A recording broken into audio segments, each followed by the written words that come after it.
Welcome back to the Pursuit of Accuracy. I'm Josh. Today we're going to be talking about the tale of two sort of target pistols, how they're different and how they're very much also alike. Now we are going to test these for accuracy rested, and then we are going to shoot some steel, and we're going to talk about what makes these very different, very much alike, what's good about them and what's also not so good about them. So a little background, this is the Huben GK1. This is a PCP air pistol. So PCP, pre-charged pneumatic, means this cylinder here holds high pressure air, and this is a semi-automatic pistol. So basically you take this off of fire, and each time you pull the trigger, this little revolver wheel type deal here spins and it puts another round in. Now I think you get 17 shots because this is in 25 caliber. Now everything we're shooting today is going to be the heavier 25 cal pellets, the 34 grain FX branded pellets,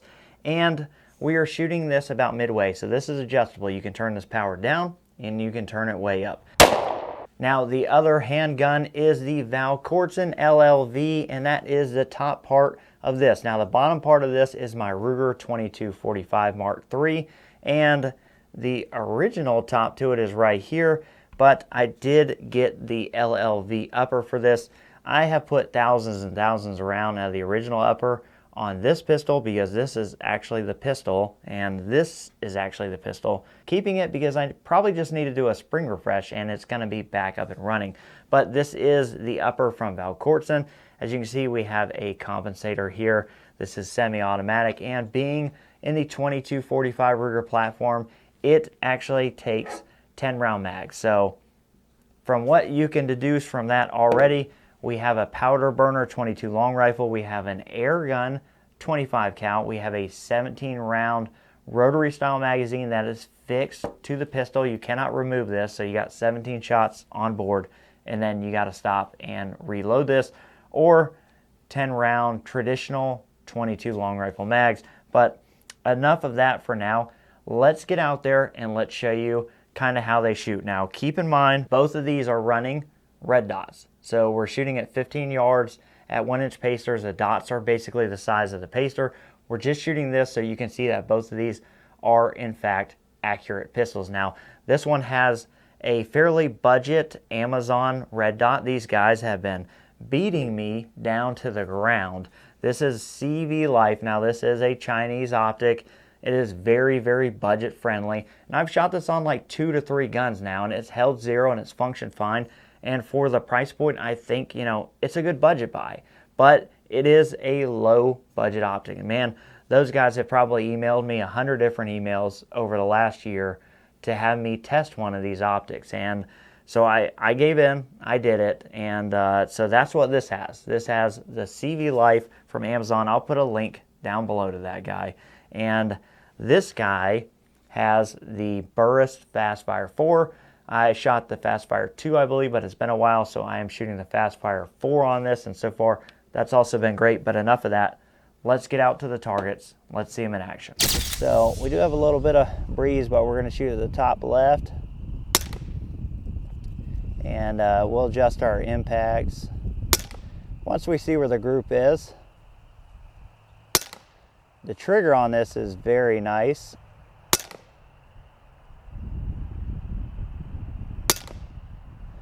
All right, so first 5 down, we're going to move over and shoot another 5-shot group.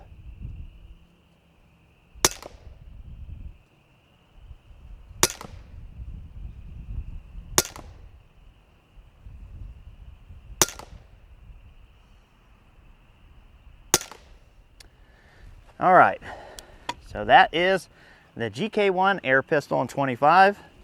And now we're muffed up.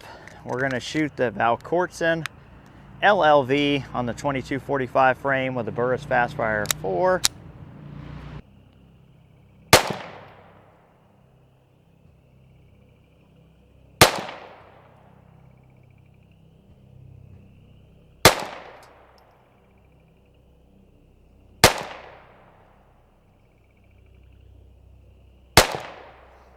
And trigger on this is very, very nice as well. This is a Volquartsen trigger. I've had it probably in this gun for, I don't know, 7 or 8 years.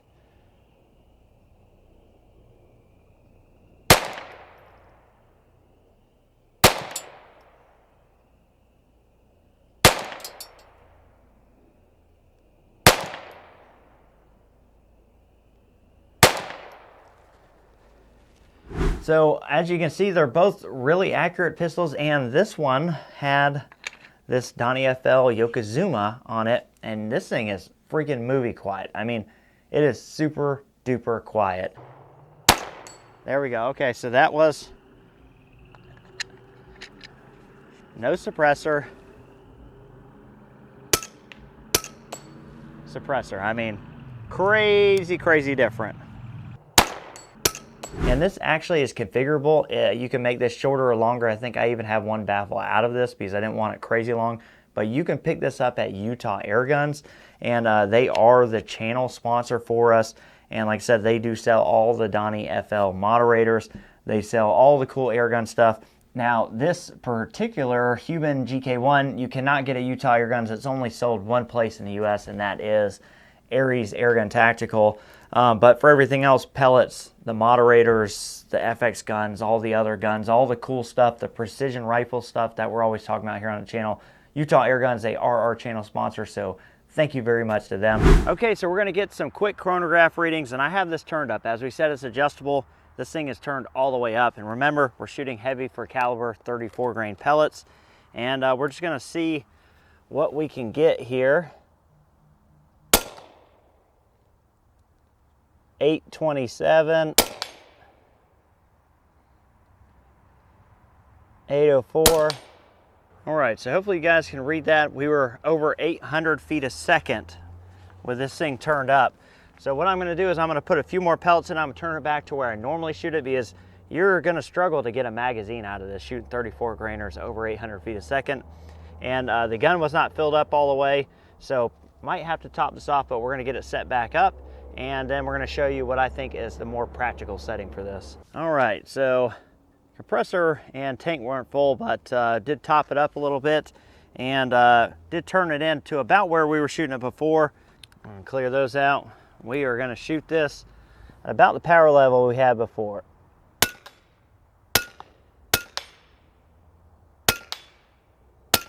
Yeah. And surprisingly, I had this turned up quite a bit, and I thought I was hitting it harder, but it's about the same velocity. So we're still hovering right around the 800. We're gonna turn it down a little bit more, and this is adjustable. You just put the Allen key in this guy, and you just close that off a little at a time. So we're gonna clear that out and see where we're at now.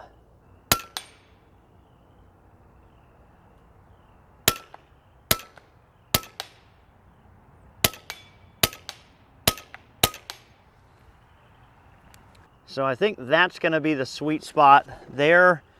We're at 690 to 730, and you're gonna get a lot more shots. You can keep turning this down quite a bit. Let's see how much more we can go. That's about it. Just by ear, we're just gonna listen to this. Yeah, and super duper quiet. So we've talked about the ammo. Obviously, we're using the heavy for caliber FX pellets. I like the heavier pellets, hit targets a little bit harder. In the Volquartsen, to be fair, we haven't really tested ammo. I just grabbed some SK Standard Plus because when I get on a good semi-automatic 22 long rifle pistol, I tend to burn through every magazine I have in record time and usually hit about not much of what I'm aiming at. But for now, we're gonna get these back out on the range. We're gonna shoot some steel for some practical accuracy, have a little bit of fun, stretch the legs on these even out to 50 yards, and well, let's just see what shakes out. All right, so we got a full mag of 34 grain 25 cal pellets here, and we're sitting at around about, I don't know, 2200 PSI, so we're not completely topped off, but we're just gonna run this. Practical accuracy, we're gonna see how hard it hits those silhouette targets compared to the 22. We're about 15 yards away.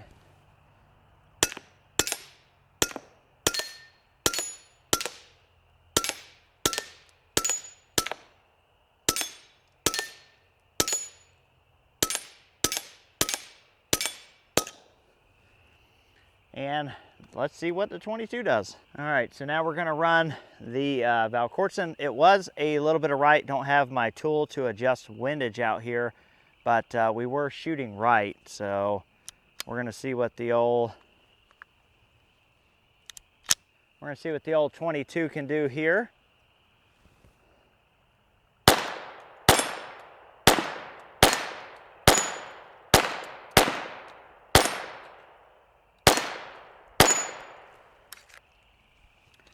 Runs pretty dang good.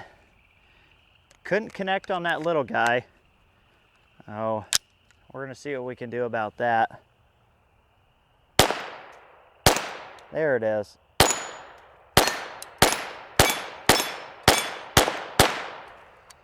Yeah, this thing runs really good. All right, I know what you guys are saying.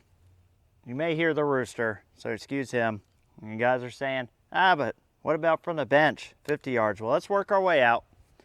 We're gonna go silhouette, big silhouette, and then at about 40 yards, we have the big target, and then we're gonna go 2-inch offhand. Start with a GK1.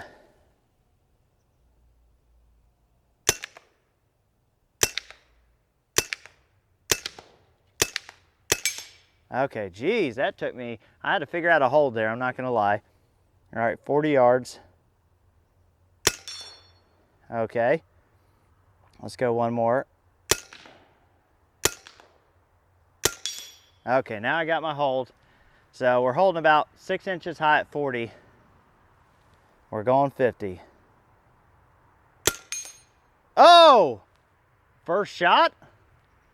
Let's see if we can do it again.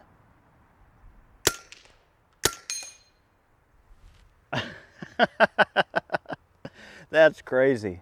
And I suck with a pistol.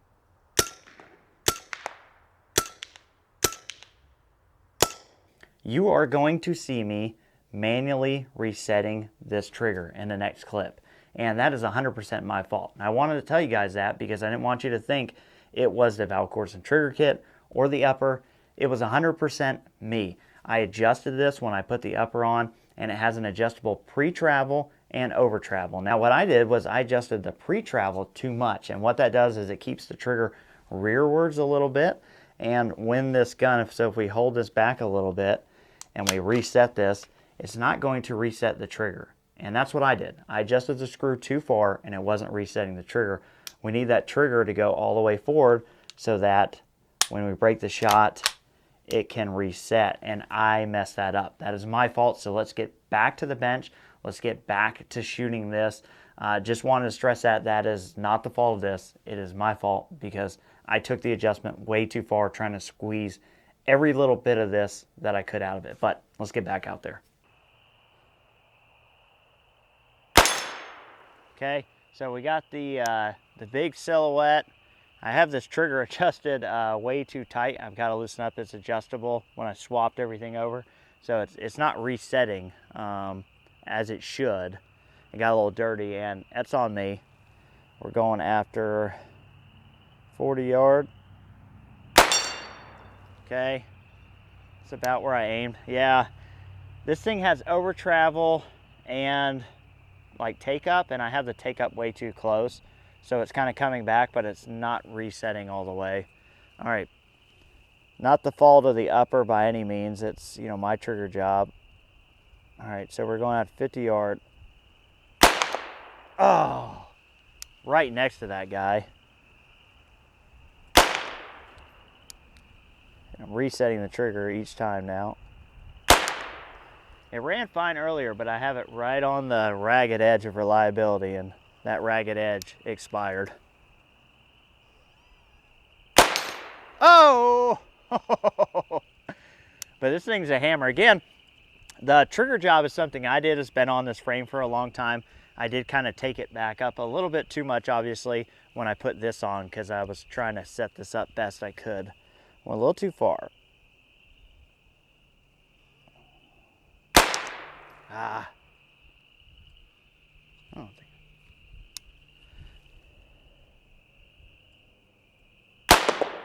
Oof.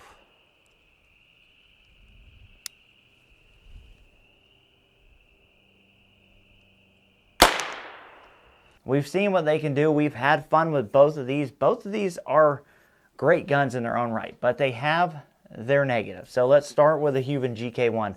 Big pro is you can just buy a moderator from Utah Air Guns, have it shipped to your house. You can have this shipped to your house.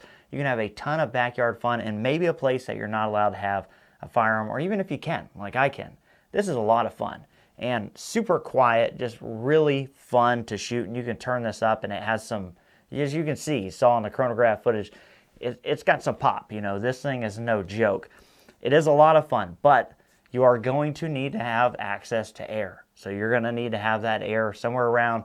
You're going to have to refill it. You know, the higher you turn this up, the more often you're going to have to refill it. That's just the name of the game. So con, you got to have air. One more con, the 11mm dovetail. I don't know what the heck they were thinking, but you can't just put any old red dot on this because you're going to have to get an adapter first. Now, the irons are good, but you're going to have to get a skinnier suppressor, and it's probably not going to moderate the sound as good as this Yokozuna. I just hate that they don't have pick rail already on these, and maybe they'll make another generation where they do, but for now, second con is that. Third con, the loading, and I'm going to bring you up close to show you what I don't like about the loading on this. So this has not happened to me, but you see this little lever here? You have to pull that down, and it's kind of under tension, and it locks open. But if you're not careful when you release it, if you let this snap back, have heard of people who had these break. Now, I've never done it. I've always just been careful. If you're cognizant, you don't have to worry about it, but that is a breakable part. Now, this does have the Aries Tactical speed loader. It normally comes with something you have to depress and put the pellets in, and it does make it easier, but you still end up putting about 3 pellets in there of slugs, spinning it over, putting in 3 more, spinning it over, putting in 3 more, and that can get kind of old, especially if you're trying to carry this around with you. So while that speed loader does make it a little easier to load, it still is not the easiest thing. If you're in the woods carrying this thing around, you're going to have to kind of stop, sit down, open everything up, reload it. You're going to have some air on you, but I think for most people, you could top this off, fill the mag at 17 shots if you're carrying around to bust some critters, put it in your backpack just like this, put your moderator in there, and then if and when you need to use it and you don't want to be loud, then you just twist that sucker on and you're good to go. And the last con is just the inherent design of this. So it does have a safety, as you can see right here. We're on fire, safe, and that works. It's not going to fail, not that I've seen, but the problem is that's the only safety. So you can't take the magazine out of this. Once you load those pellets in, they're in there. And if you have air on here, you're not just going to bleed it down. So when you are done using it, if you've got pellets in air, you could, I guess, rotate it around and get the pellets out, but that seems like a real big pain. But otherwise, you're just down to a safety. But it does have a safety, so there is that.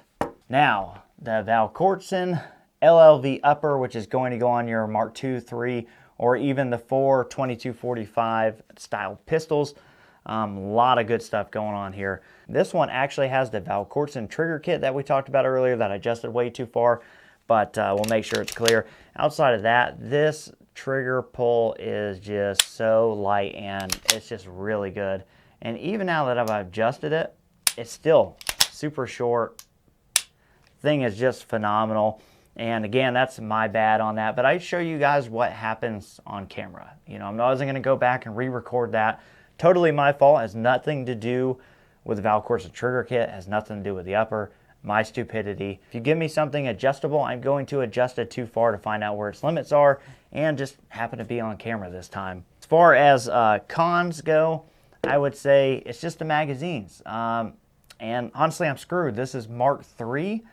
The Mark IVs are out. They got those fancy push button takedowns, and these mags are different. There's no way somebody's going to make a like 15 or 18 round mag anytime soon for a Mark III. If they do, it'll be for the Mark IV, and I'll still be stuck in the Stone Ages. So I did find a company, they are not in yet, with +2 followers and stuff for this, and some base pads, so I will have 12 round mags, but still in comparison, 17 rounds, or even compared to some of the more modern pistols, like the Sig Sauer P322 that we did a video on. This has 20 and 25 round mags, so if you're looking for capacity, you know, there's more modern options out there, but you know, this is a $660 pistol. Obviously, the upper is about that price. These are not cheap, but man, This thing is just so high quality. Fit and finish, the way the comps go on here, just money. Everything is just superb. And even the trigger kit. I've had this trigger kit in use for years, and the Volquartsen trigger kit is the best trigger kit for a 2245, period. Hands down, no discussion about it. So everything a pro on here, except for the mag capacity.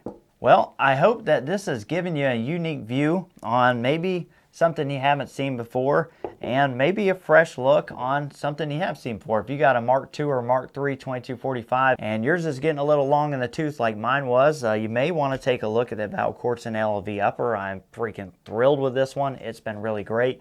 Or if you're just looking for a target pistol, something to have a lot of fun with, maybe do some competitive shooting with, you can get the entire Volquartsen pistol for, I think, maybe $1,300-$1,400. And in comparison to the GK1, which is going to run you about $1,200-$1,300, especially when you add on a little speed loader and a couple other cool things to make this really fun. So you're looking at two very high-end options. But like I said, hopefully this video has helped you. Had a lot of fun making it. I appreciate you guys watching. We'll catch you on the next one.